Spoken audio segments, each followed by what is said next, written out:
नमस्कार विद्यार्थी मित्रांनो, आज आपण क्रमवार समसंख्यांची बेरीज अगदी सोप्या पद्धतीने करणार आहोत. आपल्याला सर्वात पहिलं गणित दिलं आहे 2 + 4 + 6 + 8 + 10. आता यांची बेरीज आपण सोप्या पद्धतीने करणार आहोत. करताना काय करायचं, तर सोपी ट्रिक काय आहे, तर शेवटची संख्या किती आहे 10. मग 10ला 2 ने भाग लावायचं. 10ला 2 ने भाग लावलं की उत्तर येतं 5 आणि मग 5 आणि पुढची संख्या घ्यायची 5 गुणिले 6. 5ची पुढची संख्या 6, मग त्याला गुणाकार करायचा. 5 गुणिले 6 म्हणजे उत्तर येतं 30. बेरीज करून बघा, यांची आपल्याला उत्तर मिळतं 30. याचप्रमाणे जर 2 + 4 + 6 + 8 अशी 16 पर्यंत आहे, तर यांची बेरीज किती असेल? आपल्याला अशी बेरीज करायला गेलो तर खूप वेळ लागेल. मग आपण करणार काय, आपण शेवटची संख्या दिलेली आहे त्याला 2 ने भाग लावणार. उत्तर येतं 8. 8च्या पुढचा अंक घेऊया 9. 8 आणि 9चा गुणाकार करा 72, म्हणजे आपल्याला बेरीज मिळते 72.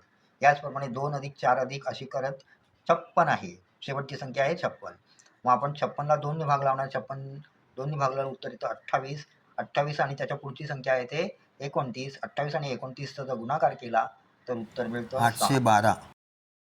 हे आपल्याला बेरीज मिळतं. आणि अशाच प्रकारे ह्यांची जर बेरीज 2, 4, 6, 8 अशी शेवटची संख्या 84 पर्यंत जर बेरीज असेल तर ती काय असेल, तर या प्रश्नाचं उत्तर कमेंटमध्ये द्यायचं आहे. धन्यवाद.